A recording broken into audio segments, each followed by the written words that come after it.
Welcome back to the channel, folks. Remember the early 2010s when the Walking Dead TV show hit our screens and was this huge cultural phenomenon? Adapted from the comic series of the same name, the show dominated the world's attention for a few glorious years. It's all people ever talked about. It was the big thing that was the forefront of New York Comic Con every year I went. But then, it took a nosedive. A painful descent into irrelevance. The show's quality plummeted, and many of you might not even realize that it finally ended just last November. Well, ended might be a stretch, as the original show's ending merely set the stage for 3 more Walking Dead spin-off series. Christ, AMC, no one is watching these shows anymore. Why the hell are you still milking this franchise? During the series' heyday, we saw various video game adaptations set in its world. The standout, and arguably the best among them, was Telltale's The Walking Dead. During its release in 2012, the zombie genre was starting to reach its peak. By that point, we'd seen our fair share of zombie flicks and games, from the slower survival horror of Resident Evil to the multiplayer action of Left 4 Dead. But Telltale's take on the genre brought a refreshing twist. It was a narrative-driven point-and-click adventure game, prioritizing storytelling, character relationships, and player choices that could alter the entire narrative. The Walking Dead was unlike anything I had experienced before in gaming. Back then, the closest comparison I could make were those edutainment games I played as a kid in my school's computer lab. Everything about this game, from its departure from action-packed gameplay, the fact it wasn't connected to the TV series, and its episodic release schedule, would have made younger me overlook it entirely. But I gave the game a chance, downloaded the first episode a few weeks after its release, and after finishing it, I found myself eagerly anticipating each subsequent episode. I was captivated by the game's narrative, the tale of Lee Everett's relationship with his surrogate daughter, Clementine, how he becomes her guardian and father figure, his attempts to keep her safe and prepare her for the harsh reality of this new world. Their journey has stayed with me long after I set down my controller and completed Season 1 over a decade ago. While I can't say exactly when the last time I played it was, I still vividly remember their interactions, the other characters that crossed their path, and many of the decisions I made. So let's go back and revisit what made Telltale's The Walking Dead so damn good, and why it may arguably still be the best story they've ever told. Before we dive in, I just want to announce that memberships have gone live on the channel. You can support me for as low as $2.99 a month, which will display a loyalty badge next to your name, and give you access to custom emojis to use in chat. The higher tier also gets your name in the credits of future videos I make. If there's enough interest, I plan to add more benefits like early access to my videos, or members-only polls to vote for what I should cover next. So, if you're interested, I appreciate the support, and you can join by clicking on the join button on my main page, or clicking the membership link in the description below.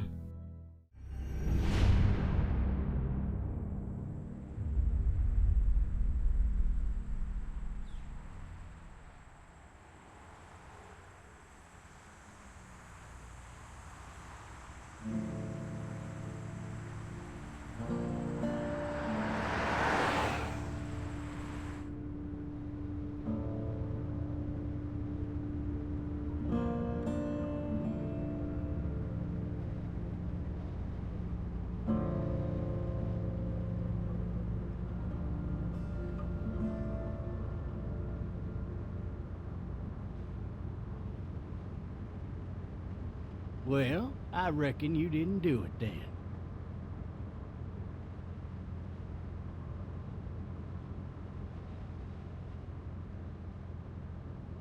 You know what they say about reckoning? I don't, but I reckon it's a lot like assuming. Yeah, something like that. The game takes place in Georgia during the opening days of the initial zombie outbreak. As I mentioned before, during Season 1 of The Walking Dead, you'll play as Lee Everett, a former history professor at the University of Georgia. The game kicks off with him in the back of a police car, headed for prison after being convicted of murdering a state senator. When Lee returned home from work one day, he walked in on his wife cheating on him with that same senator, leading to a heated altercation where Lee unintentionally took the man's life. This is one of those details about Lee's backstory that I've often misremembered. For some reason, I've always thought he was framed or that it was a lesser offense. I think part of the reason is that the story doesn't treat it as a heinous crime. It's definitely a crime, but one where most people can grasp the circumstances surrounding what happened. most of us would probably sympathize with a guy who discovered his wife's infidelity and ended up killing her lover in a fit of anger. In addition to that, despite being a criminal and a convicted murderer, many view Lee as genuinely good at heart. At his core, he's a good guy, often seeking to do the right thing, avoid being selfish, and trying to de-escalate situations with others as opposed to going right for violence. Lee makes no excuses for his mistakes, and owns up to the things he's done. While others can sympathize with his situation, he doesn't. Regardless of the reasons, he still committed a murder. Lee makes no attempts to justify what he did, and accepts the consequences by going to jail. The cop driving him to jail picks up on this and respects him for it, not treating him like a common criminal, but more like an old friend who messed up. Though he's also sympathetic because both of them hail from Macon, and the police officer is familiar with Lee's family and the pharmacy they run. He's definitely a nice old guy. It's just too bad he doesn't know how to keep his eyes on the road. Hilarious if I do say so. This other time.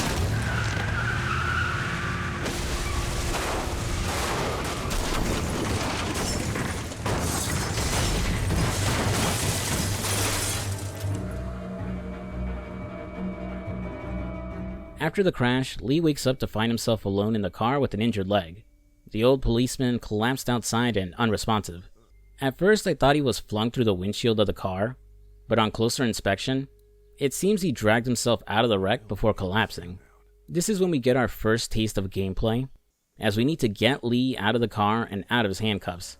While The Walking Dead is primarily a visual novel, with a heavy focus on timed dialogue choices, it also makes use of light point-and-click gameplay. At various points in the story, you'll find yourself exploring the surroundings, engaging with different characters, observing the environment, and examining various objects scattered about. These tasks can range from the simple act of searching for food, or an item to assist a character, all the way to discovering a tool required to open a lock or gain access through a door. Sometimes you'll also be given different ways of interacting with an object, either looking at it, attempting to grab or use it, using another item in conjunction with it, or in the case of other characters, giving them the item.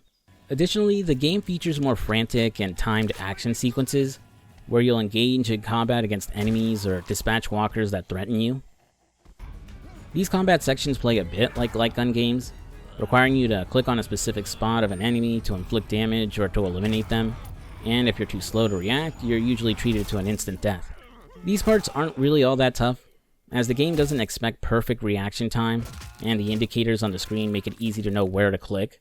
Unlike traditional point-and-click adventure games, it doesn't punish you for missing crucial items that you might need hours later in your playthrough, and forcing a restart, so you don't really need a guide to play this game, and in fact, I recommend avoiding one altogether, especially on your initial playthrough, and to avoid spoiling the outcome of your dialogue choices. I'm not using a guide either, so most of the choices I'll make throughout this playthrough are based on what I can remember from the first time I played. After Lee gets out of his handcuffs and puts down the reanimated police officer, he'll spot a little girl watching him from afar and head in her direction in search of help, and to outrun the walkers chasing him. Losing sight of the little girl, he'll enter an abandoned home, and after searching the place for anything useful, Lee will listen to the messages on the answering machine. Oh my god, finally. I don't know if you tried to reach us. All the calls are getting dropped. They're not letting us leave and aren't telling us anything about Atlanta. Please, just leave the city and take Clementine with you back to Murrieta. I've got to get back to the hospital. Please let me know that you're safe. Clementine, baby. If you can hear this, call the police. That's 911. We love you. We love you. We love you.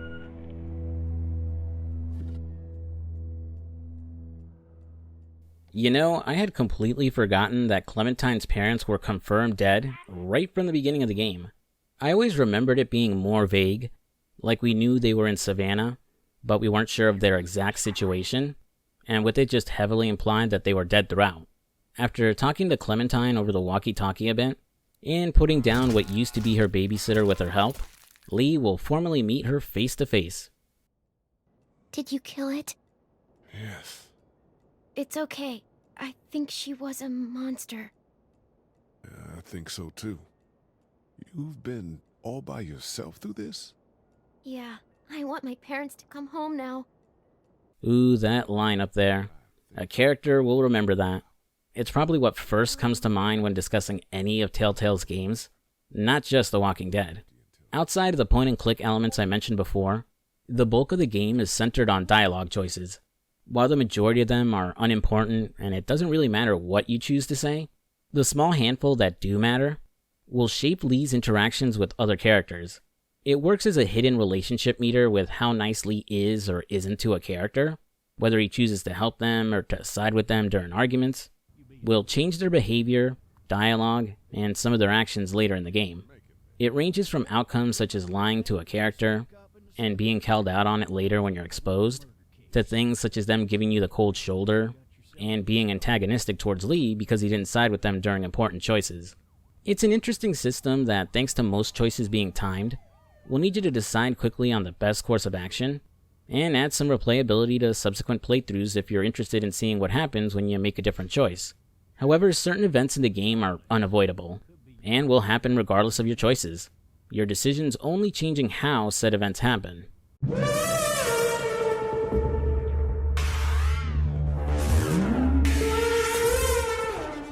So it's not really a branching storyline that is constantly changing from your decisions and locks you into a specific ending like in, say, Fallout New Vegas. While I understand that many people criticize this design choice, I'm inclined to forgive it in this instance, because I believe the story would lose a significant amount of its impact and memorability if I could attain a perfect ending by making all the right choices. Despite the fact she's been hiding in her treehouse for days, and her babysitter was turned into a zombie, Clementine is surprisingly calm, all things considered. Also, I'm only just now realizing we're never given Clem's last name. I thought I missed it somewhere, so I looked it up, and it's true. She doesn't have an official last name. Apparently, it was supposed to be Crawford during development, but they scrapped that when the same name was used for a location later in the game. While only 8 years old when first meeting her, Clementine is fairly intelligent and mature for her age. She's perceptive and resourceful. While she doesn't fully grasp what's going on during the zombie apocalypse, Clementine quickly figured out where to hide and protect herself from walkers, and acted quickly to assist Lee by giving him a hammer to take out the monster attacking him. I was going to try and spitball a theory for why she's so independent and resourceful before the world went to shit, but I don't really think I need to. Clementine is just a bright little girl, one who can be trusting and compassionate to others, though not naive enough to trust every stranger she meets. She mostly behaves like a little girl throughout the story, getting bored when there's nothing to do, eager to play games or color, inquisitive of things she doesn't understand, and feeling lonely when separated from Lee. Clementine is extremely likable. It's easy for the player to grow attached to her and care for her well-being like Lee. Watching her grow up and mature throughout the story is one of the game's strongest aspects. Lee, despite not having a plan on what to do with Clementine, especially since he knows he'll never be able to reunite her with her parents, decides to protect her for now and get her to a safer place. This is where you're given your first major choice, leaving while the sun is still up or during the night. Both choices will end with Lee and Clementine arriving at a farm owned by the Green family, but all the time of day you choose changes is the one-off characters you meet. Leave during the day, you'll bump into Sean Green and his friend Chet, who you assist in unblocking their car and driving off with them before walkers can catch up to the group, with Chet saying his goodbyes to return to his home and disappearing from the plot. Choose night, and Sean will instead be with a police officer friend named Andre, Chet now having been turned into a walker, and the group speeding away in a police car this time, with Andre saying his goodbyes to the group and disappearing from the plot. So while you get different encounters, your choice is still ultimately pointless.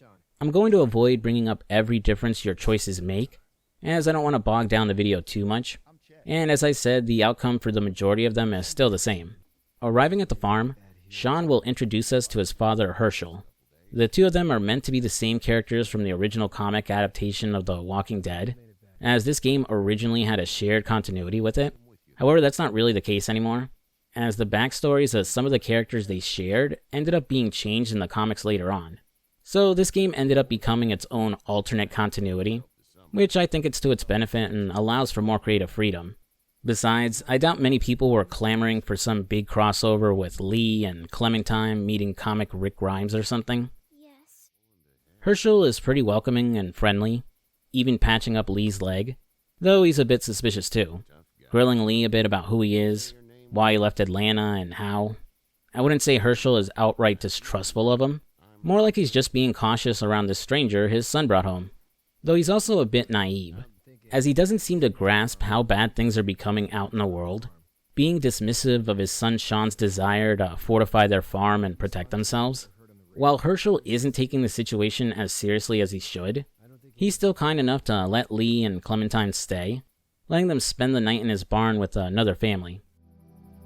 I missed my mom and dad. I bet, Clem. How far is Savannah? Pretty far. Oh, okay. Waking up the next morning, Lee will meet a member of the other family that Herschel mentioned. Kenny. Kenny. Outside of one other character we'll meet later on, he's probably the most base-breaking character from Season 1. Depending on your choices during your playthrough, you either end up loving the guy or hating his guts. It's rare to find an opinion that lands anywhere in the middle. When you first meet Kenny, he's a rather friendly and down-to-earth guy who's very protective of his family, putting their well-being above everything else. He's a man who values loyalty. If you got his back, he's got yours. Unfortunately, that also makes him very selfish at times, as he'll resent and butt heads with anyone who refuses to agree with him, becoming more hot-tempered throughout the story. There's a lot to unpack with Kenny's character, but since a lot of the changes he goes through are dependent on future events, I'll save that discussion for later in the video. Along with Kenny, we're introduced to his son, Ken Jr., or as his parents call him, Duck. He's an energetic kid around Clementine's age, who is blissfully unaware that he's living through a zombie apocalypse. Nothing really bothers the kid, like water off a duck's back. Though Kenny doesn't think Duck's attitude comes from being naturally fearless or courageous, and more so because he's dumb as a bag of hammers. Also, his mannerisms and behaviors seem to heavily hint he's on the spectrum. Finally, we're introduced to Kenny's wife, Katja, a veterinarian and kind woman who instantly opens up to Clementine.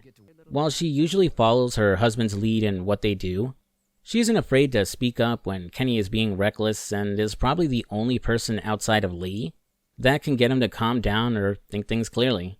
During our time on the farm, we can speak to members of the Kenny family in order to learn more about them and their plans after leaving Herschel's farm. Kenny is a commercial fisherman. He and his family were visiting Katja's sister when the zombie outbreak took place. He hopes to get back to Fort Lauderdale and is optimistic the government will get the situation under control in a few days. But in the worst case scenario, he figures he can escape what's happening with his family on his boat. Unlike the second season of the Walking Dead TV series, our time on the green farm is rather short, as we'll hear some screaming and rush over to find Sean and Duck being attacked by walkers. Duck was watching and helping Sean build his fence by sitting on his tractor and pretending to be a foreman. Unfortunately, while he was playing, Duck pulled a lever on the tractor and accidentally ran over Sean's leg, pinning him to the ground. You now have to choose whether to save Sean or save Duck, though regardless of who you choose, Sean will always die, mostly to keep continuity with the comics, as Sean was dead by the time Rick's group arrived at Herschel's farm. This choice does have some weight to it, as choosing to save Duck will start to build a positive relationship with Kenny. It also ends up adding more complexity to him later on, as the guilt of failing to save Sean and saving his own son instead will weigh heavily on him throughout later episodes, mostly stirred on when Herschel screams at Kenny out of anger and grief for freezing up and not helping. Get out. Get the fuck out of here! I'm sorry. Sorry? Your son is alive. You don't get to be sorry. Getting knocked off the farm, Lee and Clementine will leave with Kenny's family and head down to Macon. Things don't get much better for the group when their pickup truck breaks down in the middle of a street, swarming with walkers. Luckily, we're saved by Lois Lane and Jimmy Olsen, who kill a few walkers and get us to the safety of a nearby pharmacy, where we meet another group of survivors. First, we got the woman who gunned down some walkers to save us, a reporter by the name of Carly. Next, her inept sidekick in the cap, Glenn. Yes, this is the same Glenn who pops up in the series. Have you ever been walking down the street with your best bro, and while you're walking you accidentally touch hands? You think to yourself, That was weird, but I'm not gay. You are. You are gay. The comic series, that is. Next, we got the weird tech guy, Doug. Then there's Lily, the stern leader of the group, who has some military experience, thanks to her time serving in the Air Force. She was originally supposed to be the character of the same name in the comics, who pops up in Woodbury working for the governor, but that ended up getting retconned. And finally, Lily's father, Larry, an asshole and overall piece of shit with no redeeming qualities whatsoever. He's immediately antagonistic with Lee's group, angry that Carly saved them, and demands Duck get thrown out, assuming the kid was bitten because of the blood on him. Things get heated as Kenny pushes back, the situation quickly escalating until I get fed up and tell my buddy to drop this fool. Knock this guy out. Happily. Jesus! Oh, man. Oh, come on, Kenny, you hit like a bitch. Thankfully, Lee won't have to step up and fight himself, as after a brief encounter with a walker that was hiding in the bathroom, Larry collapses due to the whole situation putting a strain on his heart. We now need to get him nitroglycerin pills before he dies. Unfortunately, the pharmacy's stock of medicine is locked behind a security gate, so we'll need to figure out a plan to get in there. Despite the urgency in having to save Larry, things mellow down and we're given some time to explore the pharmacy and talk to everyone. With the place not being a perfect stronghold, Glenn suggests that they should get enough gas in order for everyone to drive out of Macon. He'll offer to get it himself, heading towards a nearby motel to siphon gas from cars along the way, and then circling back to the pharmacy. Lee will give him his walkie-talkie and tells Glenn to radio back in case he runs into trouble. During this section, Lee is a little more reserved and somber. As it turns out, this was the pharmacy owned by his family. Speaking with Lily, he's given the unfortunate news that his parents didn't make it, as their bodies were found in the back room. While he's visibly sad, he lies to Lily about his relationship with the owners, only vaguely admitting that they were close. I was kind of confused why Lee didn't outright state those were his parents, and that this was his family's pharmacy. I figured the rest of the group would be sympathetic to his loss, and be somewhat optimistic Lee might know a way to reach the medication they need. Then Carly cleared things up for me when she confronted Lee in the pharmacy's office in a later scene. I know who you are. You're Lee Everett. You're a professor at Athens who killed a state senator who was sleeping with your wife. This is your parents' store. Being a reporter, she was following Lee's trial regarding the murder of the senator. She doesn't actually care that Lee is a murderer, and thinks he's a nice guy, but she asks him if anyone else knows about his past. Lee confirms that they don't, and that's partially why he's only been given out his first name. Carly agrees he should continue to hide who he is for now, and to avoid stirring things up with the group even more. Though Lee also hides his past from the group as a way to avoid shaming his family, by revealing his relationship to them. Something he outright confirms to Clementine when the two of them clean up the back office, and reveal the door to the drug shelves. Circling back to Carly for a moment, she's probably my favorite character introduced during this section. She has a little more depth to her, and doesn't feel one-note or underdeveloped like Doug or Glenn. Carly is resourceful thanks to how she handles a gun, is level-headed enough not to expose Lee, and compassionate enough to see he's still a decent guy. And despite admitting she has a little bit of a thing for Doug, for some reason, she has great chemistry with Lee. Though she's lacking in common sense as she doesn't know how to correctly place batteries in a radio. Also, despite promising to keep what she knows about Lee to herself, she neglected to notice that Clementine overheard their conversation. Lee, Yeah?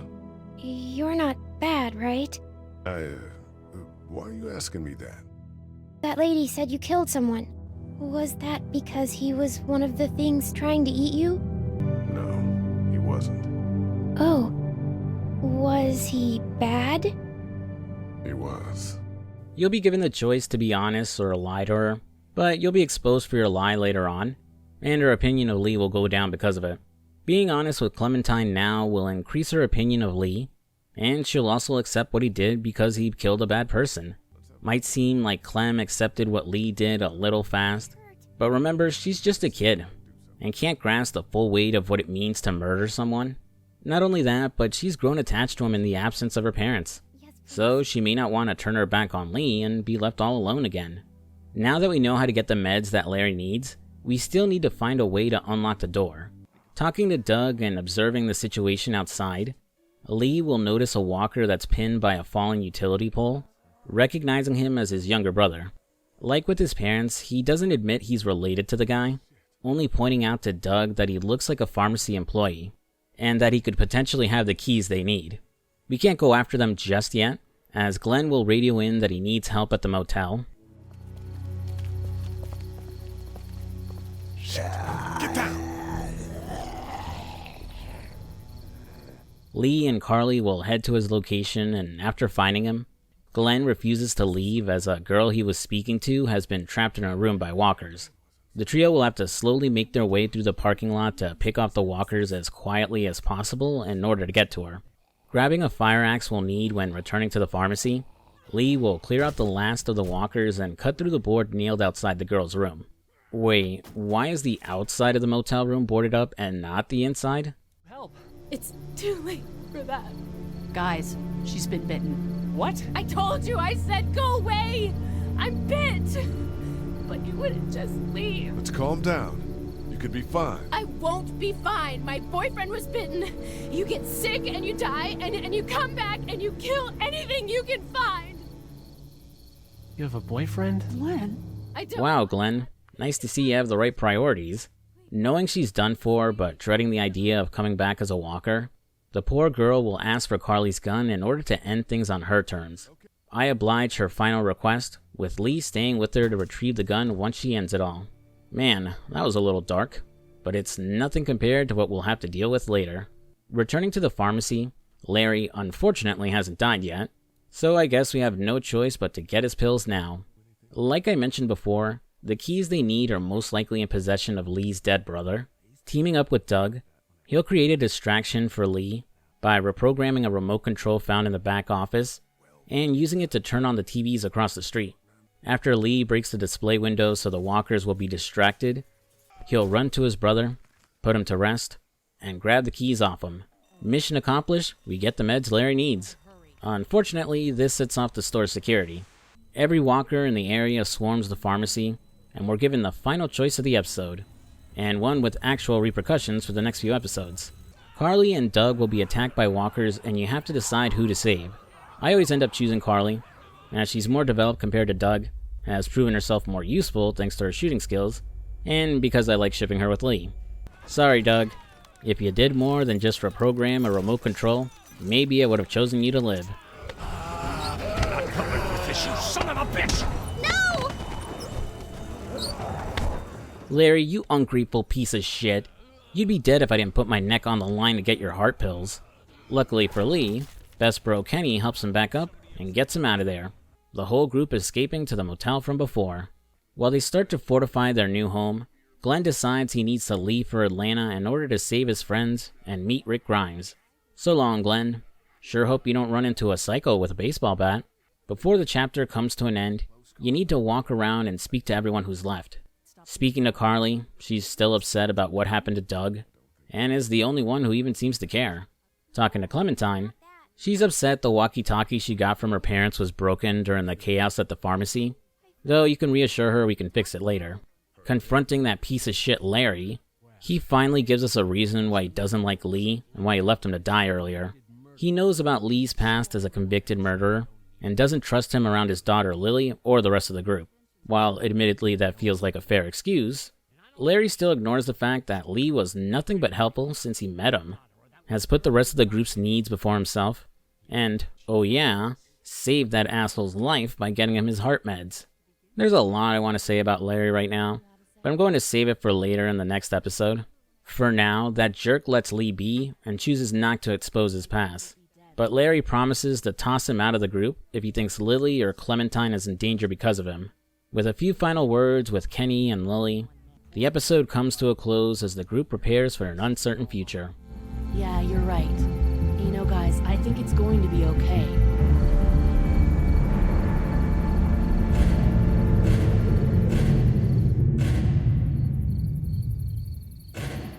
At the end of each episode, you're shown a stat screen that shows what percentage of other players made the same choices you did. It's interesting to see how much those statistics have changed since the game's first release. As while I don't remember the exact numbers from back then, I do recall that Carly was heavily favored over Doug when it came to choosing who to save, but now it's almost even. A decade of people reading guides and watching videos showing the alternate choices, not to mention tons of new runs of the game, probably ended up evening out the percentage.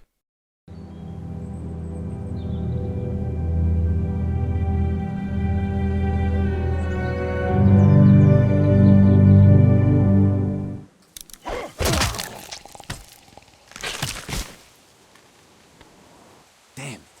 What'd they get this time? Looks like a rabbit. Well, that's another meal lost. Episode 2 starts 3 months after the events of the first episode, with Lee and new character Mark out in the woods hunting for food.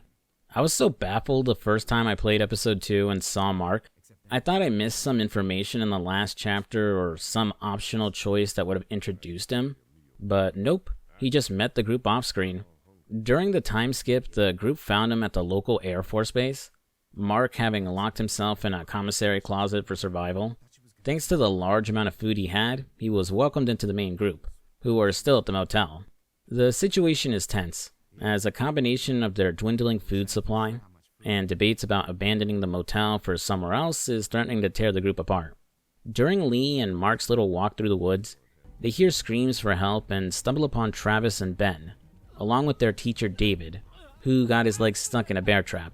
The panicked teenagers beg for our group's help in freeing him, but when Mark inspects the trap, he discovers it was altered and doesn't have a release latch.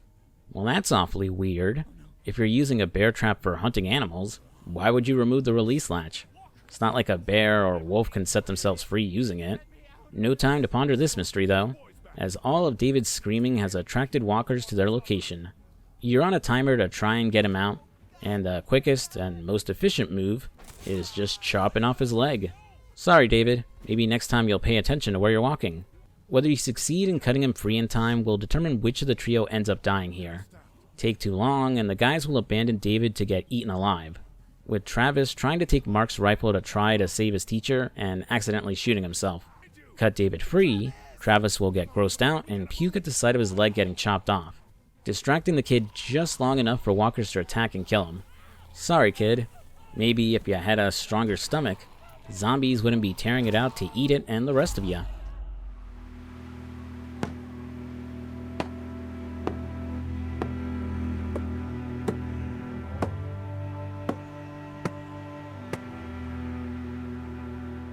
Returning to the motel with David and Ben, Katja will take a look at David and try to stabilize him.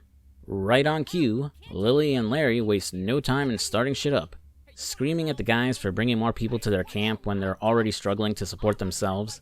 Something I like during this scene is how Clementine shows compassion for Ben, picking up how stressed he is as the adults are arguing about what to do with him, and trying to get him away from the shouting to look at her drawing. It's easy to forget that Ben is still a kid himself, so even with Lee, Mark, and Kenny arguing for him to stay, it can't be good for his mental health that he caused this group of strangers to start breaking down over his well-being. Never mind that he's probably not in a good state to begin with, what with his camp being raided by bandits, watching his teacher lose his leg, and then his friend getting killed. There's a lot, and I mean a lot I want to get into with Ben. This recent playthrough of the game really made me rethink how I felt about the kid, but I'll get into that during later events. After everyone runs out of steam and stops arguing, Lily admits to Lee that she's growing tired of being looked at as the bad guy. While I'm far from her biggest fan, I can sympathize with Lily's situation.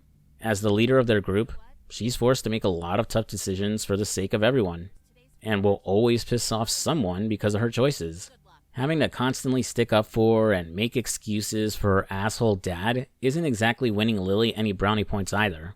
So she wants Lee to walk a mile in her shoes, and puts him in charge of rationing out the food today. You only have enough to feed 4 people, but luckily there isn't really a right or wrong answer on who to feed, so go with who you want. The first 2 rations I gave to Clementine and Duck, as the well-being of the kids should always come first. Also, if you talk to Clem some more, she'll fill us in that she lost her hat, and hasn't seen it for a few days. Remember this for later. Next, I gave some to Carly, mostly because I like her, but also to cheer her up as she's still sad about what happened to Doug. And finally, I gave the last ration to Lily. She's got a tough job being the leader, and showing her some compassion might help mellow her out. Not sure the lesson she was trying to impart on us worked though, as no one was really bothered by our choices. The only person in the group who will get butthurt if you don't feed them is, of course, Larry. I brought up before that the reason he's so aggressive and distrustful of Lee is because Larry knows he's a convicted murderer, but it could also be racially motivated. In fact, an earlier dialogue option when talking to Mark will let you say Larry's racist and that's why he hates Lee. It's easy to make that assumption too, as Lee is the only black guy with them, and he's the only person Larry tells to stay away from his daughter. And while he'll pick fights with the other men in the group, he lays into Lee way more than the others. The game is very vague about the whole thing, as there isn't any concrete evidence that he's racist. It's not like there's an optional dialogue choice where he drops the N-word or something. Personally, I don't think he's racist either. The guy is just a hate sink. Larry being a bigot doesn't add anything to his character, just another box to check off in a list of reasons for the player to despise him. After Larry's temper tantrum over the food, Katja will let us know that despite her best efforts, David didn't make it. Guess cutting off his leg wasn't the best of ideas. Whoops. Their conversation is interrupted when David rises back up as a walker, first attacking Katja and then Lee, before best girl Carly saves the day by putting David down a second time. Once again, shit blows up at the motel, Larry and Kenny angry that they unknowingly let a bitten person into the group.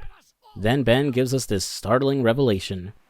Wait, you all don't know? What the hell are you talking about?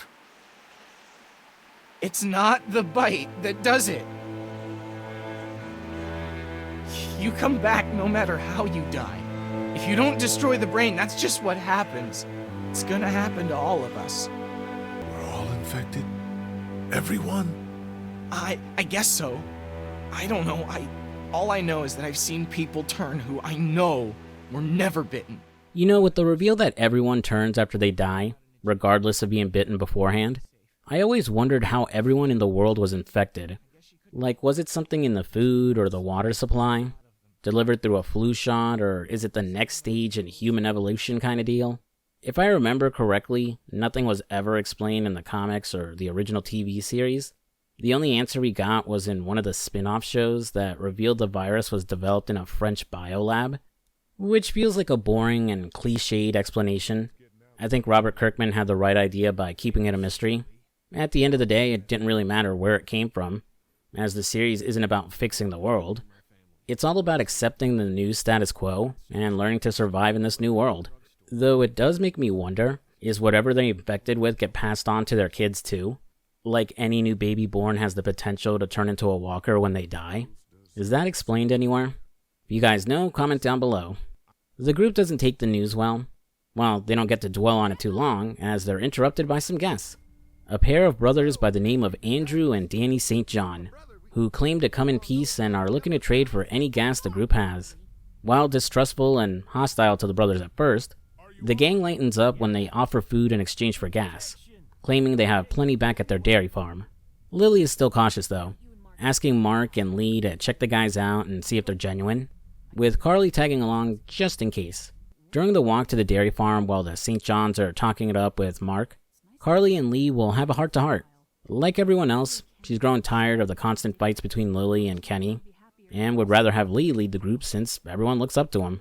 While he appreciates the suggestion, he's unsure if he's really fit to lead because of his criminal past and how others, mainly Larry, don't trust him because of it. Lee thinks maybe he should just open up and talk to the group about it, while Carly thinks who he was before the world ended shouldn't matter, and that he shouldn't feel or be treated like a bad person because he killed someone. Right. Listen, over the years, I've reported on some pretty messed up shit. I've seen situations like yours 100 times. It doesn't have to make you a bad man. I really appreciate that. Lee, what are you waiting for? Wife up Carly already so the two of you can live happily ever after, with Clementine as your adopted daughter. After their little chat, the group have to hide when they spot two bandits up ahead arguing.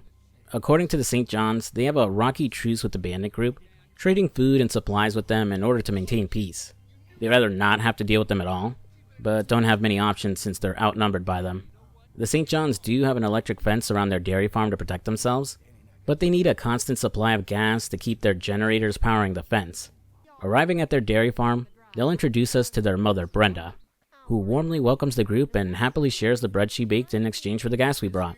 She even offers to let everyone from the motel move to the dairy farm if they're interested. With everything seemingly on the up and up for now, Carly and Ben, who I forgot to mention tagged along too, will head back to the motel to deliver the bread and see if the others want to check out the dairy too. I don't really have a lot to say about the St. John's at the moment. Despite their friendly and hospitable nature, the game makes it a little too obvious they're up to something. Mark and Lee don't blindly trust them at least, and choose to stay on the farm to check it out and try to earn the St. John family's trust by helping out. Andrew appreciates the assistance, and asks if they can inspect the electric fence and remove any dead walkers they find. The duo will head out and do just that, removing a couple charred corpses they find while the power to the fence is off. Though it springs back on out of nowhere and nearly fries Mark. Before he can count his blessings though, he gets shot with an arrow. The bandits are attempting to raid the farm, screaming angrily that the St. John's broke whatever deal they had. Lee and Mark forced to take cover behind a tractor to avoid more arrows. Getting back to the dairy farm and explaining what happened to the St. John's, Brenda will take Mark inside to treat his injury, just as the rest of the group arrives and sees the mess that's happened. While Lily and Larry are upset that the farm isn't as safe as they expected, Lee is quick to point out that there will always be bad people out there, and this whole mess could just have easily happened at the motel. Whatever deal they had effectively broken, Danny suggests they try finding where the bandits are, claiming to know the location of at least one of their camps. After checking in with everyone, Lee will head out with Danny into the woods and find a small but seemingly abandoned camp.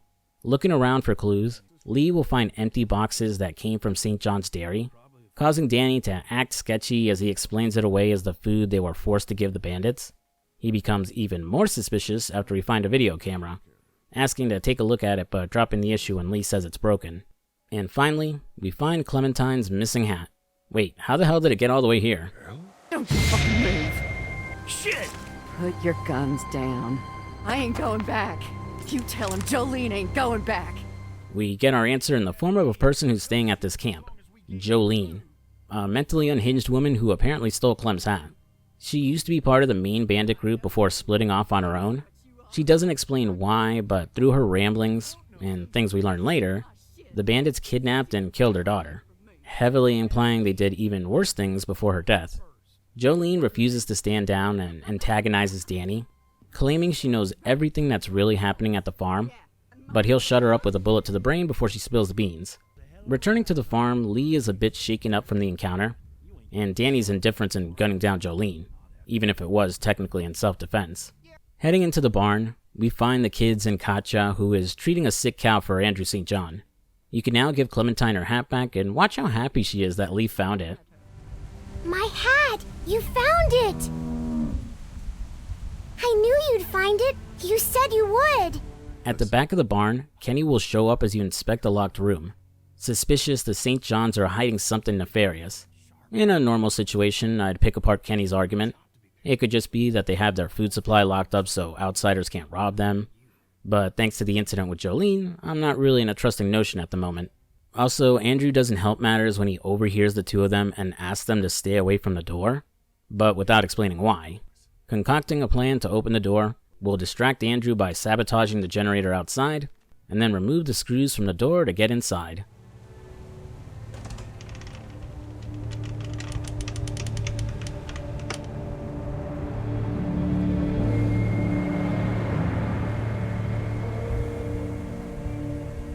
Boy, didn't you hear the bell? Dinner time. Shit, it looks like the set of Saw in there. They even have their own bear traps. Andrew explains that he and his brother still have to hunt for food and will skin and prepare anything they catch back here. Which, yeah, sounds like a pretty reasonable explanation. And since there's a lot of tools in there that could be stolen or used as weapons, it's justifiable why they'd lock it up too. Though, because Andrew was being so secretive about the room, we already know he's lying through his teeth. But we'll worry about that later, cause now it's dinner time. Everyone will be gathered around a table, getting ready to eat, except Mark, who Brenda says is upstairs resting and that he already ate. I'm going to skip my bit of pretending to believe her and cut to the chase. She's lying. Mark isn't up in the bedroom resting. After a little detective work, you'll find a secret door behind a bookcase, and with him inside. Or what's left of him.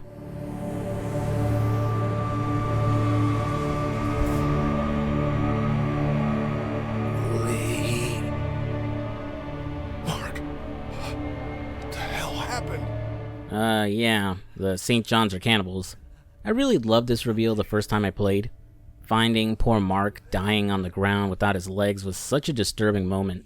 I mentioned before that the game wasn't exactly being subtle about the St. John's being shady. It was less about finding out they were bad, and more so finding out why. And to the game's credit, there's small hints peppered throughout the episode that don't give the reveal away. First was the whole encounter with the bandits. They were angry the St. John's broke their agreement, but they don't specify how they broke it. It's possible they discovered the food they'd been eating was actually human meat. The following scene with Jolene hints this might be the case, as she makes it very obvious that she knows what's happening at the dairy. So while I doubt she told the bandits, it's possible they could have been spying on the farm and found out on their own. The real smoking gun comes when you open the locked room in the barn, as the bear trap spotted inside looks very similar to the one Dave stepped in way back at the beginning of the episode. You could write it off as a coincidence, but if you remember what Mark said about the first trap being modified, so it didn't have a release lever, it all makes sense. You wouldn't remove the release on a bear trap unless you were worried what you were hunting could free itself. Like say, oh I don't know, a human? After Mark warns not to eat the food being served, Lee runs downstairs to warn everyone they're eating human meat. Don't eat that! Huh? Assuming you made it downstairs in time and picked the right dialogue choice, you'll stop most of the group from eating. Except Duck. Look at the kid go. He's gonna be traumatized if he ever finds out. Not everyone believes Lee and thinks he's crazy, but once he tells them what happened to Mark, and that they can go upstairs to confirm, the St. John's just straight up admit it. The rationalization for why they're cannibals is a little confusing, as they don't feed you a speech about how they were starving, got desperate, and were forced to eat humans to survive. All three of them look relatively healthy too, so it doesn't look like they were ever in danger of starving. Brenda says she was raised not to waste things, passing those teachings on to her sons, and when the world was overrun by monsters who only eat and are still rotting, she saw it as wasteful and that her family could put that human meat to better use.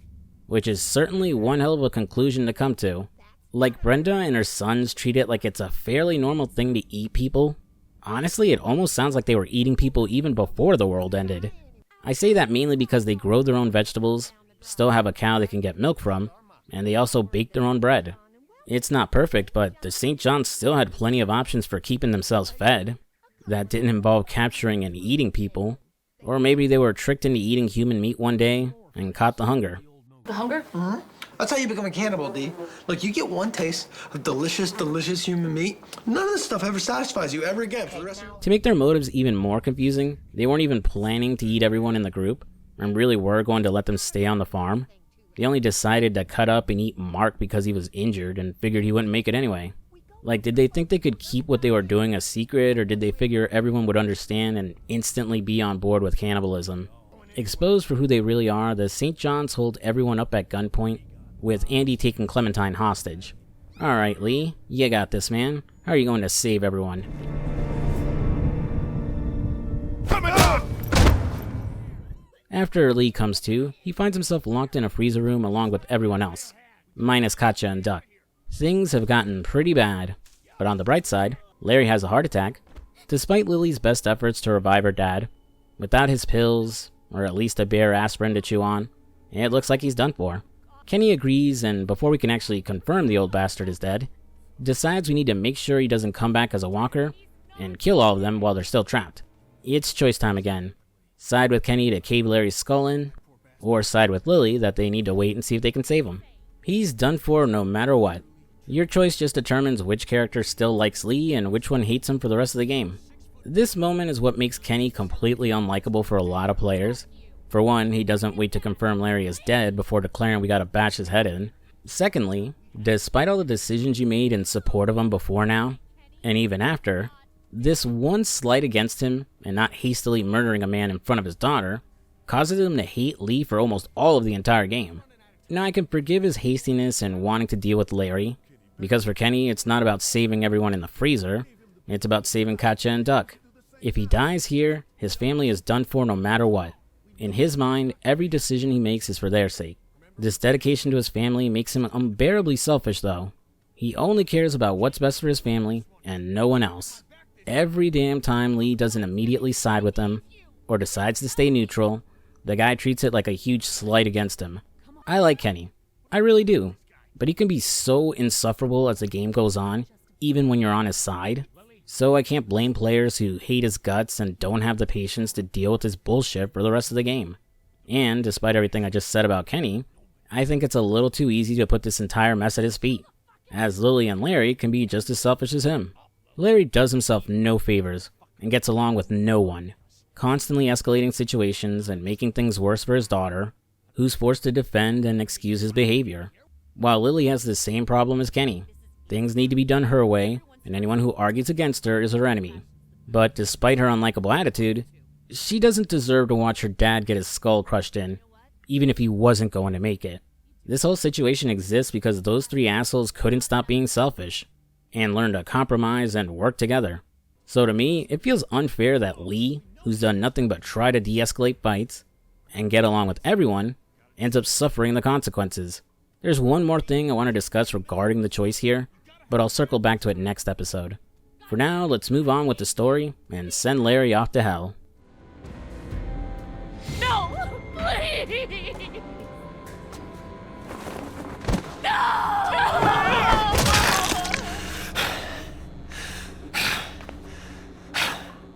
As Lily sits there grieving over her dad, Lee figures out a way to escape the freezer, thinking they can remove the AC unit in the room and escape from the duct behind it. Without a screwdriver, we need something like a coin to remove the screws off the unit, which, means looting Larry's body for pocket change. Yeah, I don't really blame Lily for hating our guts. Clementine will climb out through the duct and unlock the door to let everyone out. Kenny and Lee arm themselves and then ambush Danny St. John before he realizes they're free. You're given the choice on whether or not to spare Danny, who doesn't beg for his life exactly, instead suggesting that Lee keep him alive so he can eat Danny. Clementine will end up seeing whatever choice you make, thinking less of Lee for killing Danny, but if you spare him, Lily will hate you even more since you were cool with killing her dad but not a cannibal. I think I've done enough to Lily today, so get forked, Danny. Creeping up to the main house, Lee will find Brenda holding Katya at gunpoint, and try his best to talk her down and give up. She gets her ironic comeuppance when Mark, who unfortunately ended up dying from his injuries, chows down on Brenda. Back outside, Kenny will be confronting Andy, who still has Duck hostage, and despite his efforts to save his son, the guy ends up taking a bullet to the gut. It's Carly to the rescue, as she shoots Andy's ear off, letting Duck escape and giving Lee the chance to disarm Andy. The two will get into a long struggle, till Lee finally comes out on top and bashes Andy's face in. Carly will stop him from going too far, and after Andy finds out what happened to the rest of his family, he angrily taunts Lee to come back and finish him off. You're given the choice to kill or spare him, but after everything that's happened, it's a lot more fitting to just leave him for the walkers. Don't you dare walk away from me, Lee!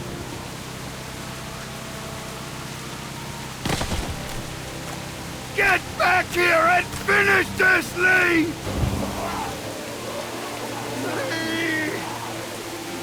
Let's go.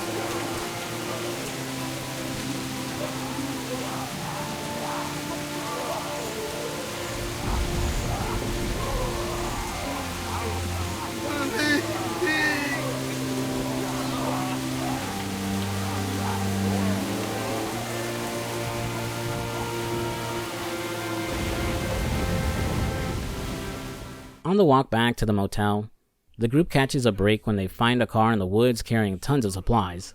They'll debate on whether it's right to take them, as the car is still on with the keys in it, implying the owners may return. You're given the final choice of the episode on whether or not you want to join in on taking the supplies, and for the sake of setting a good example for Clementine, I have Lee decline to join in. As the others raid the car, Carly finds some batteries for the camcorder Lee got from Jolene's camp, the episode coming to a close as they watch the footage she recorded. Oh, shit.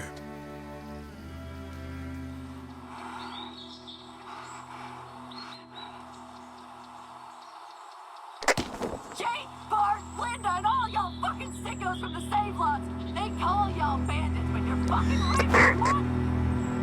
Oh, darling baby, look at you. Look at you.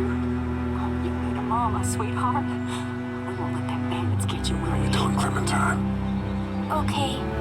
Where's your hat? I don't know. Can you help me find it? Sure. When did you lose it? I had it a couple days ago. I promise. If I find it, I'll let you know. Sitting there acting like things are the way they used to be. The dead don't kill their own. It's the living you gotta be afraid of. The people I used to call friends. People you too. Don't worry, little girl. Bandits got their eye on that dairy. As long as they keep getting food from them, you'll be safe. I promise.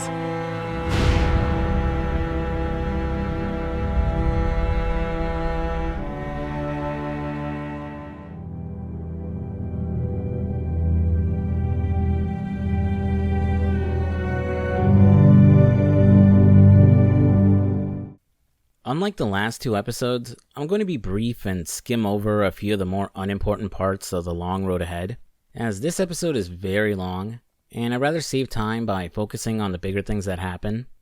It starts with Lee and Kenny raiding the pharmacy for whatever meds they can get.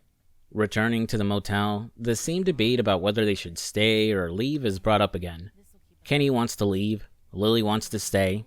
Also, she refuses to share an RV with the men who killed her dad. Which, yeah, fair enough. There's more immediate issues though, as Lily suspects there's a traitor in the group who's stealing supplies. Lee is skeptical at first, but Lily uses a broken flashlight she found as proof, as everyone in the group knows not to throw away what can be repaired. She'll task Lee with trying to find out who is stealing supplies by finding out who broke the flashlight, but after asking everyone in the group, no one cops to it. Katja does tell us that she saw some broken glass on the ground near a corner of the motel though. While this is all going on, we'll get some more ship tease with Carly, and she encourages Lee to tell everyone about his past, and unsurprisingly, no one really seems to care. Granted, depending on your choices, Lee might have a bigger body count by now, but the point is, the group can see he's a good person at heart despite what he's done. Playing Batman and Robin with Duck, we'll continue our detective work in order to find out who could be stealing supplies. And Duck is actually pretty useful in helping Lee too. So if you leave that poor kid hanging here and don't give him a high five, you're a monster. Cool! Following the clues of strange markings around the motel that have been made in pink chalk, Lee will step outside the perimeter of the motel and find a bag of supplies hidden behind a grate. Now that we have the proof that Lily was right, she wants to interrogate everyone again and kick out the traitor. Before she can, bandits attack the motel, angry that they didn't receive their payoff of supplies. Despite everyone's combined efforts to push the bandits back, all the fighting has attracted walkers too, effectively destroying their protections and forcing everyone to flee in the RV. While Katja and Duck had a close call, the group is mostly okay, though Lily is even more riled up, demanding they deal with the traitor situation now. She's focused her attention on Carly and Ben, though she doesn't have much to back up either one did it. Shit, she points the finger at Carly because she's constantly being undermined by her. After Kenny hits a walker and the RV is forced to pull over while he yanks it from under the vehicle, things continue to escalate as Lily finally reaches her breaking point. Not happening. You think you're some tough bitch, don't you? Like nothing can hurt you. But you're just a scared little girl. Get the fuck over it. Take a page from Lee's book and try helping somebody for once.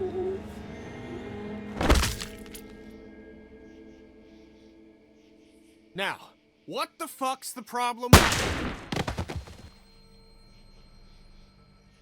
Remember how I said I had one last thing to discuss regarding siding with Lily or Kenny in the last chapter? Well, this was it. Even if you sided with Lily, she would always end up losing it and kill Carly. Or Doug if you chose him. Though in his case, he took a bullet for Ben as opposed to setting Lily off. Despite presenting itself as the moral choice to help Lily, the game ends up making you regret that choice at this moment. And I always hate it. I don't think it's bad writing or anything. This is The Walking Dead. The comics and TV show have plenty of moments like this. That's the point. People die and not everyone gets to go out like a hero. And you're not always given the choice to say goodbye. It just sucks losing Carly like this. Like I said, they really do a lot with her if she sticks around. She grows really close with Lee, and she's killed off right when their relationship is about to take off. Unlike Doug, who doesn't really do much if he sticks around, or Mark, who disappears as fast as he's introduced, she had a real impact in the story so far, and felt like an essential part of the group. The writers did a solid job ensuring it was going to hurt when you lost her. And oh boy, are you going to be hurting by the end of this episode. With Lily callously murdering Carly, Kenny suggests they ditch her since she can no longer be trusted. And he's 100% right, because if you choose to let her stay, she'll steal the RV later and ditch the group anyway. So, better to leave her ass by the road. I really don't like how Lily ends up just disappearing from the plot. She never resolves her issues with Kenny over her dad, gets her comeuppance for killing Carly/Doug, or even gets a chance at a redemption arc. An unfortunate problem of her being written as the Lily from the comics, where she'd have to survive everything here in order to get to Woodbury. Since she became her own character though, I think she pops up in one of the future seasons of the game. No clue if she's good or bad, since I haven't played them yet, but it still feels like a meh end to her character here. After ditching Lily, things only get worse, as we have a problem with Duck. What's up? Is Duck feeling all right?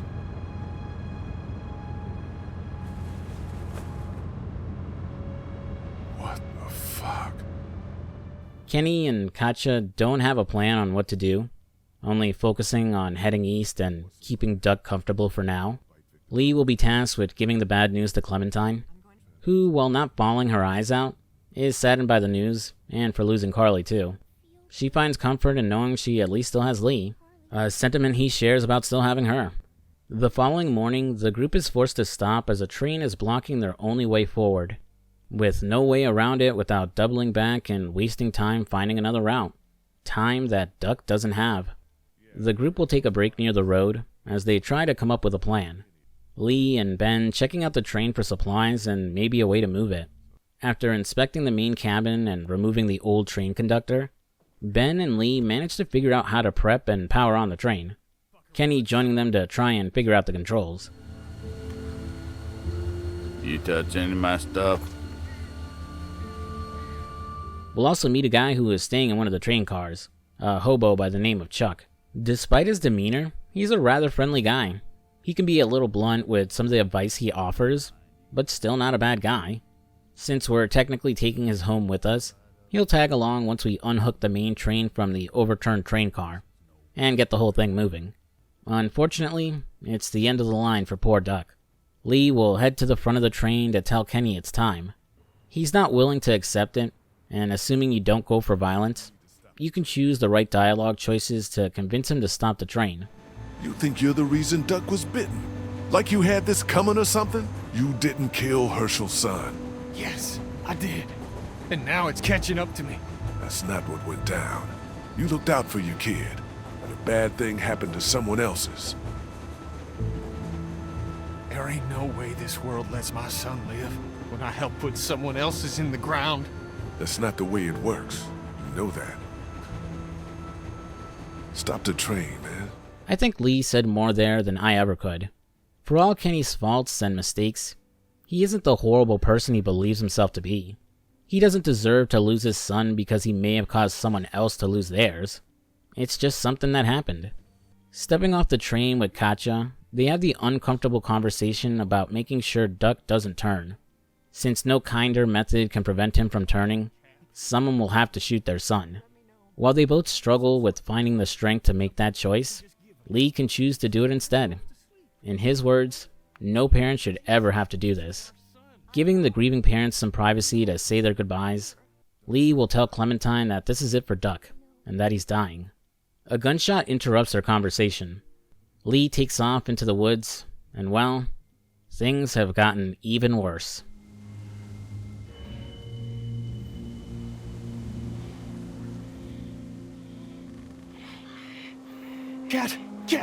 Katja! Something I wonder a lot when seeing this scene is how much of Duck is still there. He's been sick since the bite and hasn't spoken a single word since. Does he know he's dying? Does he even register what's happening around him anymore? Just what is going through that poor kid's head after seeing his mother take her life in front of him? It's things we'll never know, and all we can really do is take solace in the fact his suffering is over.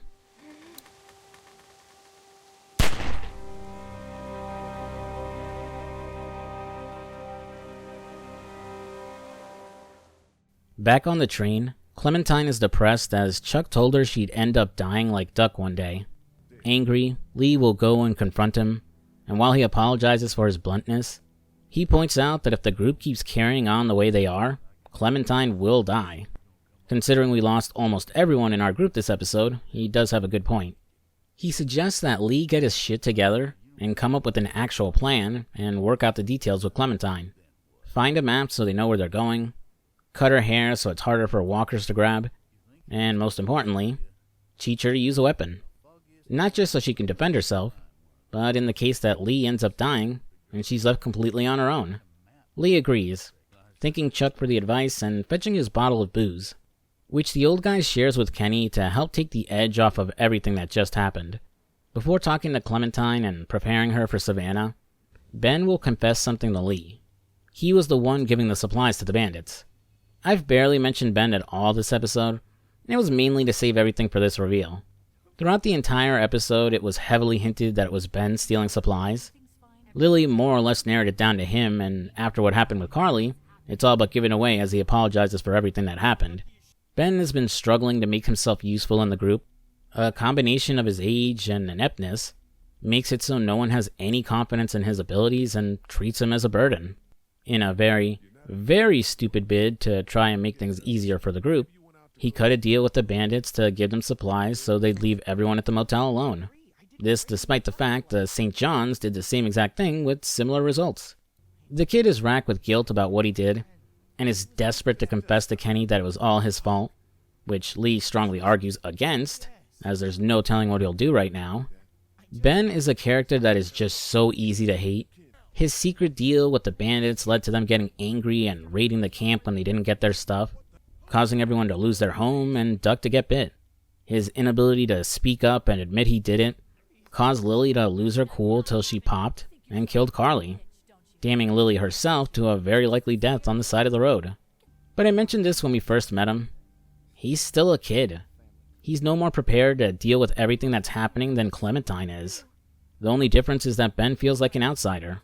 No one tries to welcome him into the group. No one takes the time to help him or teach him to be more independent. How he feels is often ignored. Almost no one has a kind word for him. Not even Lee, who isn't as harsh as Kenny or Lily, but doesn't really offer any reassuring words to the kid. Ben is completely alone. He has absolutely no one to lean on or confide in. All he can do is try to win the group's approval however he can, leading him to make an extremely stupid choice. He doesn't exactly do himself any favors as we enter the last 2 episodes, but those 2 lapses in judgment do stem from this guilt here. And he does have a great moment too, though I'll talk about it when we get there.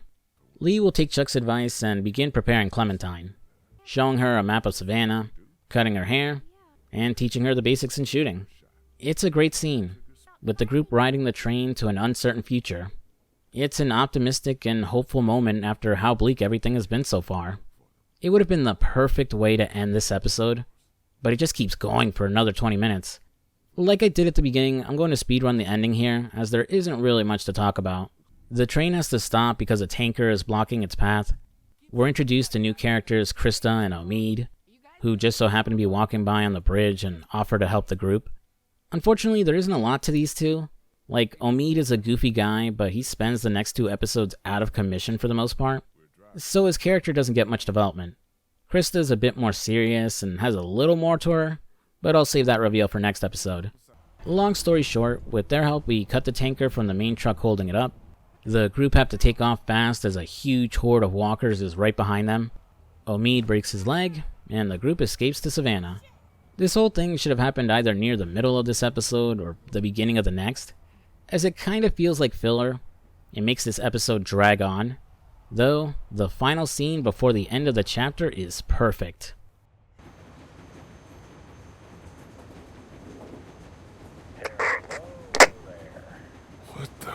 Can't wait for you to get to Savannah, Clementine.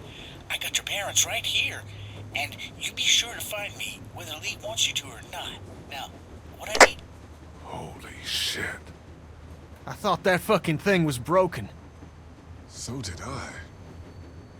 Well, it sounds like somebody knows where we're headed. Who the fuck? I don't know, but I doubt we're gonna be happy when we find out.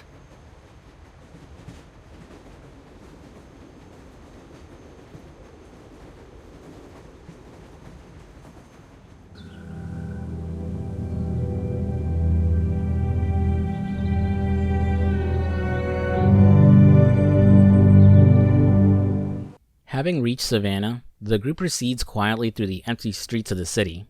After discovering someone has been talking to Clementine for quite some time, Lee keeps her walkie-talkie for now until he figures out the stranger's motives. As church bells start ringing, said stranger calls in, though only to warn them to get off the streets and piecing out before Lee can get any answers. Walkers now swarm the group too many of them to fight off.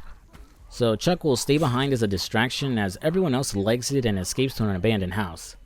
As they finally have a moment to rest, they debate who rang the church bells and why. Lee and Kenny agreeing it had to be someone other than the guy on the radio, since it makes no sense to warn everyone if he was trying to kill them. After exploring the house to make sure it's safe, and for any usable supplies, Kenny can't catch a break, as he finds an emaciated Walker boy up in the attic, who resembles his son. You're given the option to have Lee put him down, or have Kenny do it, since this time it isn't his son, and having him do it will strengthen his relationship with Lee. Whatever the choice, we'll take pity on the poor kid and give him a proper burial outside. In the backyard, Lee will have a brief encounter with an unknown stranger, presumably the guy on the radio. After Lee fills in the group he saw someone, he'll leave with Kenny down to the river in search of a boat, but it doesn't go well. Oh my God.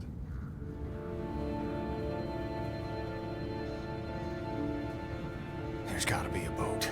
There's gotta be. Honestly, I don't know what these guys were expecting, or why they didn't prepare for this outcome. It's been over 3 months since the world went to shit. Anyone who could escape by water would have done so in the first few days. Chuck was right on the money that they didn't know what they were doing. Still, Kenny desperately holds on to hope they can find something, inspecting the boat that's half in the water while Lee explores the waterfront. They stumble upon a blockade made of garbage and body parts, with several still-moving walkers impaled on spikes, and a sign warning them to stay out. Gruesome. But a blockade of corpses is a rather ingenious way to get people not to fuck with you. Failing to find any boats, Lee does spot someone scaling down a building, and after a failed attempt to get the jump on them, we're introduced to Molly. She's a scavenger who has been surviving on her own. She first suspects our boys are from Crawford, but after seeing Clementine with them, realizes they're outsiders. Molly explains that Crawford is responsible for that nearby barricade, a group of survivors who banded together and took over a large neighborhood, but whose mantra is survival of the fittest. Children, the elderly, the sick, the disabled, or anyone who can't contribute to the group, or is a potential burden, aren't welcome, either being kicked out to fend for themselves or added to the barricade. Well, they sound like swell people. Guess we found the enemy faction we're going to fight this episode. Oh, and it turns out Molly was the one who rang the church bells before, as she'll use the bells around town to attract walkers away from where she's trying to go. So she wasn't being malicious, and our group just happened to be at the wrong place at the wrong time. Everyone will now have to run for it as they caught the attention of the local walkers, Lee getting separated from the group and forced to escape down the sewers. Avoiding the walkers down here, we end up finding Chuck.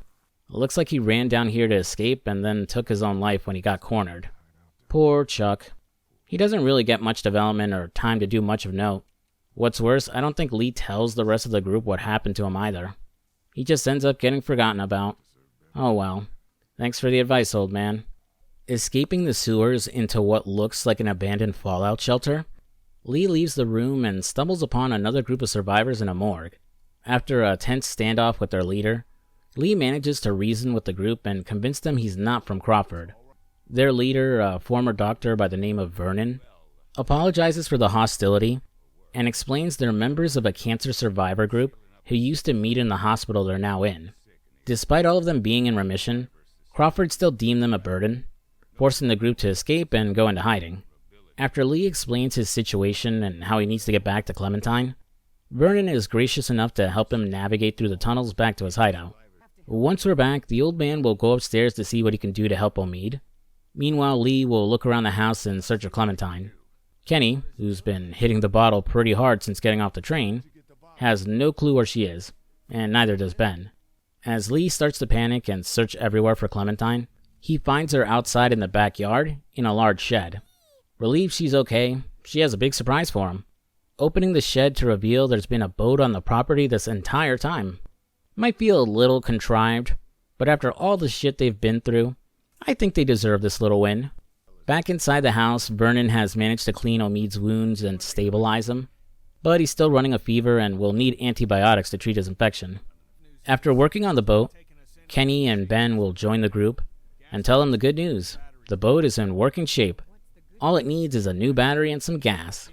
The only issue now is how they can get everything they need, as according to Molly, Crawford picked the entire city clean. While they float the idea of negotiating with the group, Vernon suggests they use the sewer system to sneak in and steal what they need instead. Out of better options, the group agrees, waiting till night to hit Crawford. Vernon also brings one of his friends, a woman by the name of Bree, who was a student at the school Crawford built their camp around. Sneaking into Crawford, the group discovers the place has already fallen and is now crawling with walkers. Well, that's anticlimactic. I was expecting a cool and tense shootout. Running into the school to escape the dead, everyone agrees to stick to the plan, as walkers are easier to deal with than armed guards. After finding a map of the area, the group splits up to get the supplies they need. Kenny and Bree will head to the maintenance shed to get gas. Krista and Vernon will head to the nurse's station to get the medicine. And Lee will go with Molly to the auto shop to get a battery. Meanwhile, Clementine will stay behind with Ben, who's left to try and get into the armory door to search for weapons. On the way to the auto shop, Molly randomly loses her shit and starts wailing on a walker in medical scrubs. From her anger and tone of voice, it's obvious she knew who that guy was when he was alive. Lee doesn't press the issue. Instead, the pair will get into the main garage and take a working battery out of a car, attracting even more zombies to them before they can escape. Battery secured, Molly holds onto it for now before she runs off to complete some unknown business. Totally not suspicious at all. Bumping into Kenny and Bree, they got their hands on the gas they needed, but also brought every walker in Crawford with them. Under the threat of being overrun, they push them back behind a pair of doors and use a hand axe to seal them shut. Crude, but effective, assuming no one does something stupid like pull the axe out. Returning to Ben and Clementine, the kid hasn't been very successful getting through the armory door. Though we got a bigger issue, as his guilt is starting to get the best of him again, and he wants to tell Kenny that he was behind what happened at the motel. Ben, no offense, but have you lost your motherfucking mind? Kenny's barely hanging on. You tell him you're to blame? I don't even want to think about what he might do. Couldn't have said it better myself, Lee. I understand where Ben is coming from, but there's a time and a place for a confession like this, and it's after they escape the city by boat. After getting the kid to agree to keeping his mouth shut for now, and then checking up on Clementine, Lee will go look for Krista and Vernon. Finding the outside of the nurse's station swarmed by walkers, he'll clear them out and find the pair inside safe and sound. They manage to find a medicine cabinet with the antibiotics Omid will need, but it needs a 4-digit pin to unlock. Searching the room for clues, Lee will find a cassette tape and watch its contents on a camcorder. The recording shows a doctor delivering the news to a woman named Andrea that she's pregnant, and due to Crawford's rules, she'll need to get an abortion if she wants to stay. He's just about to give us the combination to the medicine cabinet when he stops and tells the woman to think it over and come back the following day when she's ready. Yeah, if everything else that made this place awful wasn't enough, they were committing forced abortions too. Yikes. Lee recognizes the doctor as the walker Molly was attacking earlier, and will head back outside to search his body and find another cassette tape. This new tape shows another encounter with the doctor and Andrea. This time we see him type in the combination right before he gets stabbed by her, and presumably dies off-screen. Krista gets visibly upset after watching the tape, and while she doesn't explain why, the game has been hinting that she's pregnant too.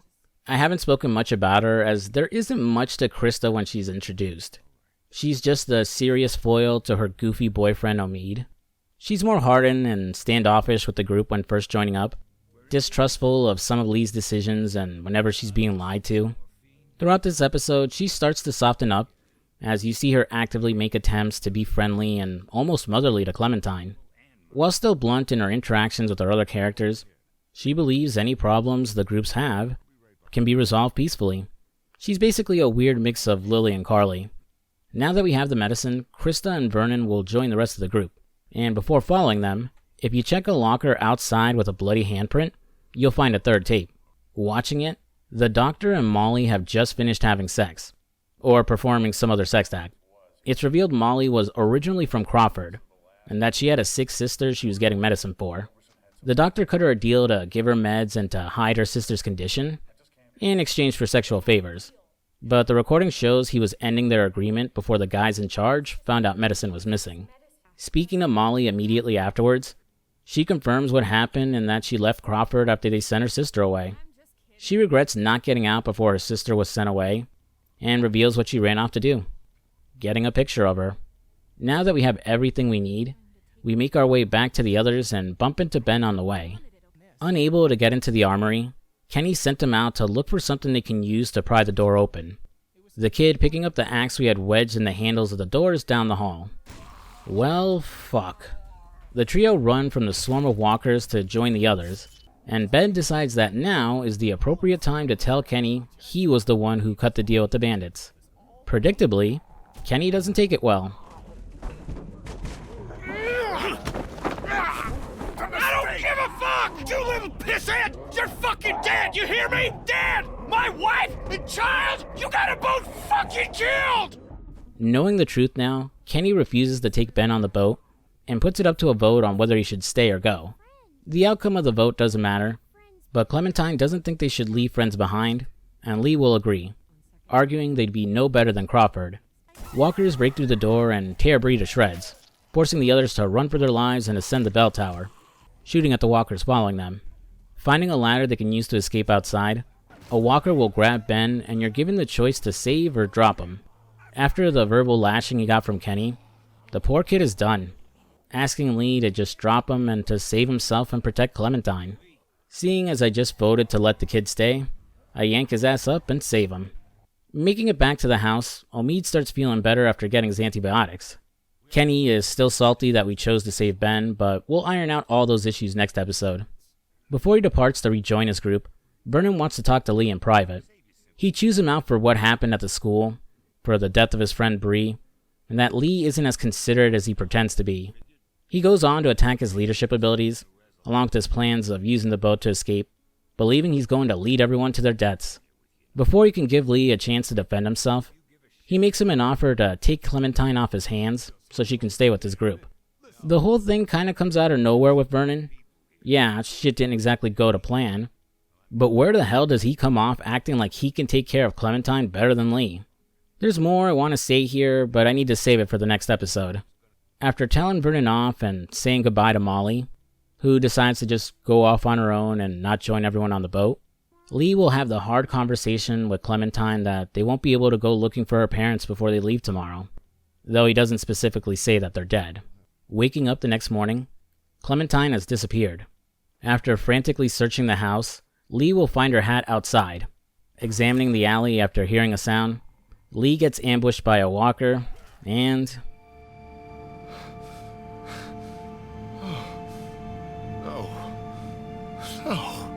No, fuck. Man, the absolute desperation in his voice after getting bitten. To survive so much and come so far, only to be randomly bitten at the worst possible time imaginable. The rest of the group will come outside after hearing the commotion, and you could choose to hide Lee's bite or tell them about it. After all that's happened, especially with the situation with Duck, I don't see why anyone would try to keep it a secret. More concerned for Clementine's safety than his own, Lee suspects that Vernon kidnapped her, and you can decide to go after him alone or ask the group for help. This is where all your decisions and dialogue choices pay off, as who does or doesn't help Lee depends on if their relationships are in good standing. In my case, I managed to get the entire group to offer their support. Arriving at the morgue, the place is completely empty. Not a sight of Vernon's group to be seen. Hearing a horde of walkers outside, Lee begins to lose all hope, only for a certain someone to call in on the walkie-talkie. Hello, Lee. Who is this? It's not Vernon, if that's what you're thinking. And you should really watch your tone. Clementine's fine, but if I were you, I'd choose my next words very carefully.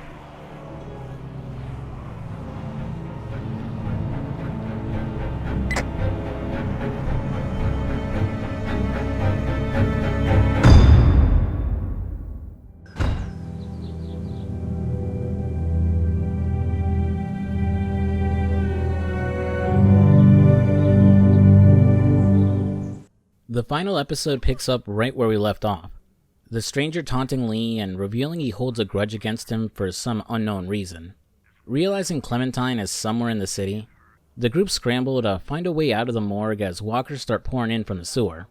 After finding a surgical tool, Lee will use it to pry open the doors out of the room, but only gets so far before he blacks out. Lee is starting to feel the effects of his infection, and with Clementine's safety on the line, he can't let himself turn until she's found. The group floats the option of cutting off his infected arm. It's possible it could stop him from turning, or at the very least slow down its effects. Kinda like in season 3 of the show where Herschel gets bit, so they end up chopping off his leg before the infection spreads. Given the choice to keep his arm or not, I decide to have it hacked off. You got...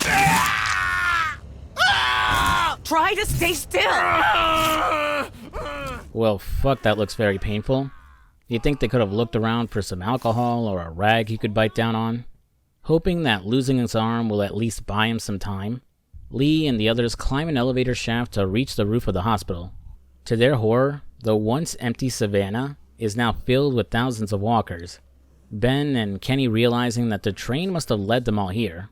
Unable to simply sneak through the streets with so many walkers around, the group takes a page out of Molly's playbook and uses the nearby bell to draw them away from where they're going.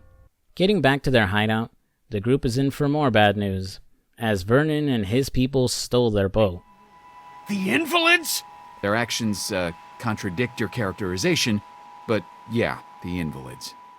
Whoa, Kenny. That's not cool, bro. We don't use that word anymore. Do better.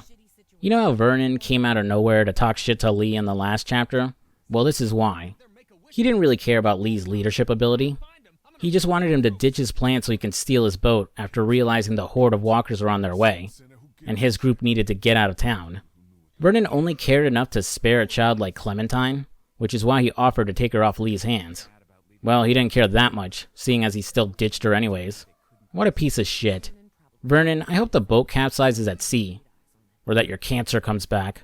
With no boat and no idea where Clementine is, the group is fucked. As they try to cobble together a plan, Kenny starts to lay into Ben again over his confession and Crawford, and finally, he gets called out for all his bullshit. Fuck you, Kenny! I am so sorry about Katya and Duck. I am! And I know I fucked up. But stop pushing me around and stop wishing I was dead! No! You know how they die. You've said goodbye. I never got to see my family, my parents, my little sister. Do you get that? Your family is gone, but at least you had them to lose. I never made it home. They could be alive or dead or walkers or worse, and I don't know. So give me a fucking break! Oh, Ben, I love this scene with Ben, and it's why I cut him so much slack and chose to spare his life last episode. I already brought up how he's a kid, and he's alone in this group, but he's also the only one with no closure about his loved ones. Lee knows what happened to his family, and still has Clementine. Kenny lost his too, but at least he got to say goodbye. And Krista and Omid still have each other. This is the first time Ben gets to air out his grievances and how he feels, finally getting it to click for the others how much he's been struggling. While the group will now soften up on the kid, it does feel like this moment came a little too late. Also, ironically, his little outburst yet again creates trouble for the group, as it ends up drawing all the walkers to them. The house is incapable of guarding against the overwhelming amount of walkers, so everyone will barricade themselves upstairs to pick off as many walkers as they can before hiding up in the attic. Effectively trapped as they have no safe way out, we do catch a break when Clementine manages to radio in, telling Lee she's where her parents are, the Marsh Hotel. While that's one problem solved, there's still the looming issue on what to do if Lee turns. Recalling the situation they found themselves in with Larry, Kenny wants to discuss what they should do in case Lee blacks out again, though he's nice enough not to advocate bashing his head in. The group will go back and forth arguing for a bit, till Kenny takes out his frustration on a nearby wall. Thanks to the crappy material the wall is made of, and the fact this house should be connected to the one next door, the group may have a way out of the attic. Kenny will get to work trying to dig through as Lee sits down with Krista and Omid to discuss their next steps. While Lee is hopeful that lopping off his infected arm could save him, he's accepted he's on borrowed time and needs to plan Clementine's future, asking the couple to take her in if he doesn't make it. After Kenny tires himself out, he tags in Omid to continue digging through the wall, sitting down to air out his feelings and informing Krista on what went down with Larry. Finding a bottle of booze, they all share a drink to take the edge off, with Krista downing like half the bottle. Yikes, that can't be good for her baby. Omid will finally break through the wall, revealing a bedroom belonging to the house next door. They stumble upon the bodies of the couple who own the place, and who took their own lives some time ago. Taking their gun, the group will all take turns leaping from the balcony to the roof of the nearby house. Everything seems in the clear until the balcony gives out just when Ben is about to jump, the kid plummeting down to the alley below. Kenny and Lee will head down below to rescue him, but he's too injured to be moved, having been impaled on the metal bars of the balcony. In agonizing pain, the guys are unable to move him as walkers start to move in from both sides of the alley. Debating what to do and whether to abandon Ben, Kenny takes matters into his own hands, telling Lee to head back up and locking the gate behind him.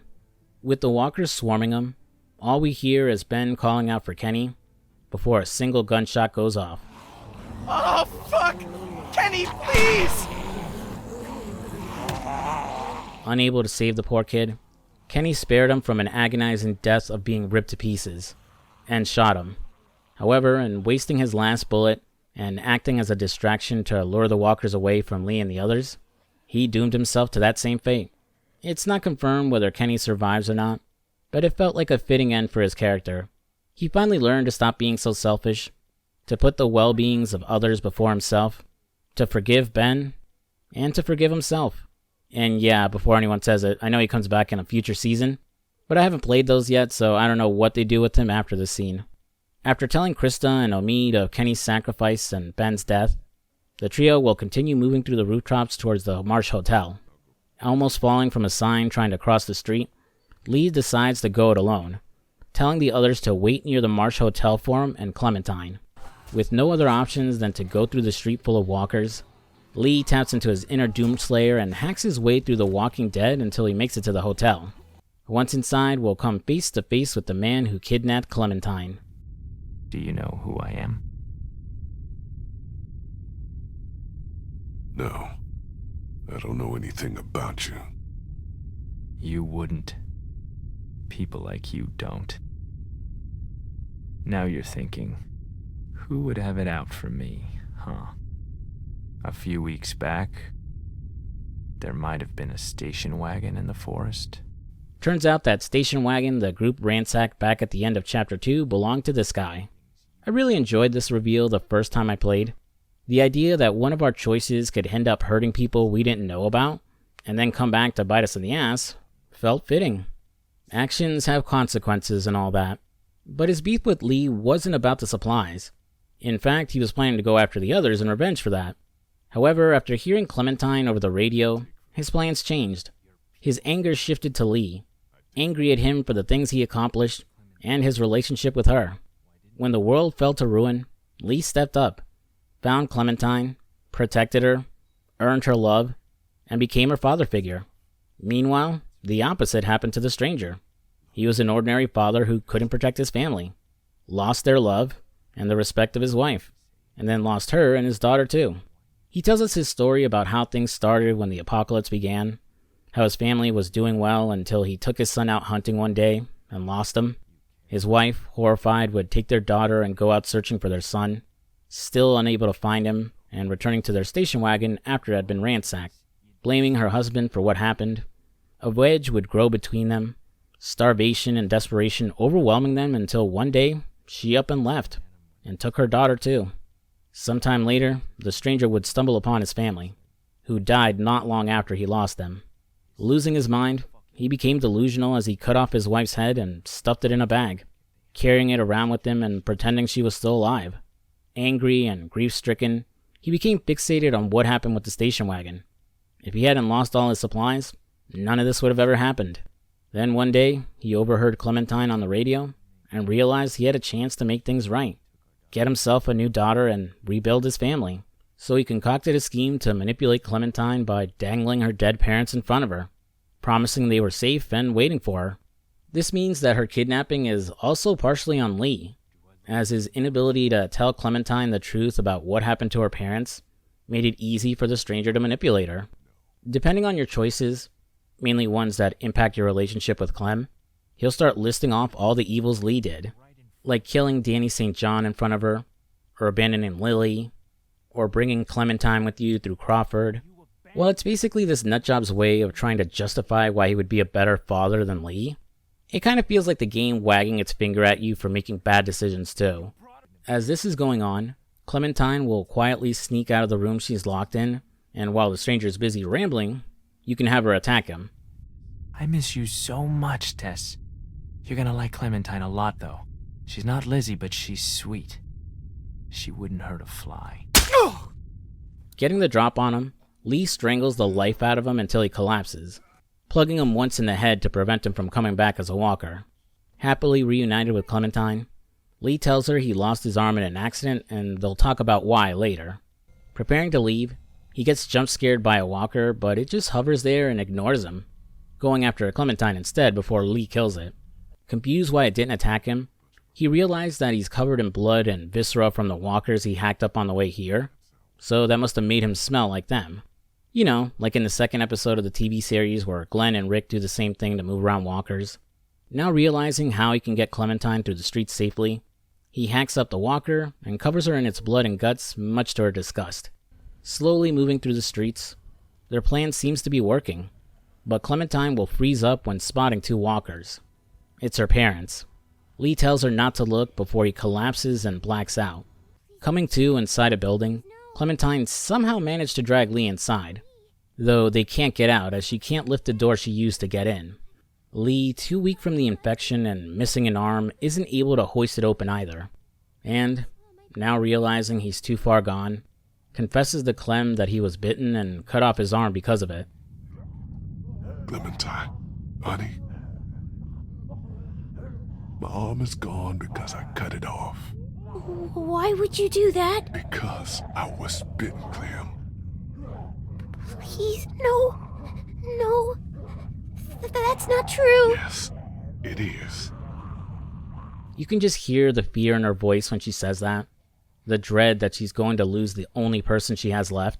Finding a way out near the back, Lee is barely hanging on as he has to instruct Clementine on what to do and how to get the keys to the exit from a security guard turned walker. Fading fast, Lee has minutes, maybe even seconds before he dies, and asks Clementine to make the hardest decision of her life. Shoot him. You have to shoot me, honey. Lee, no. It's okay. It's okay. Clem, I was standing over Doug holding that gun. It was so hard. I'm sorry you're in that position now. I'd give anything for you not to be. But you just have to point it at me. Close your eyes and be thankful you never have to see me as one of them. You can do it. I know you can. Okay, Lee. I can do it. I can. Find Omid and Krista. They're probably looking for us right now. Stay on high ground. Don't go too far. You'll find them. They'll take good care of you.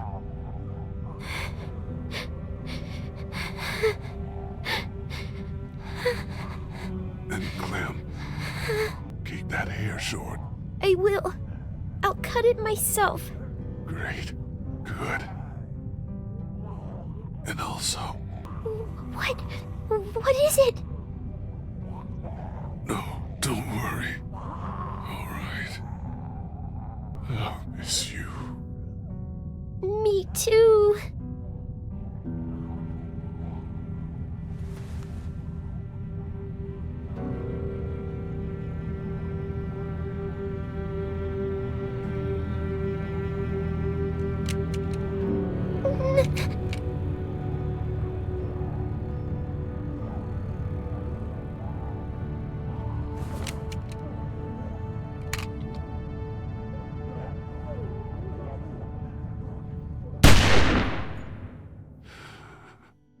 God, that ending gets me every time.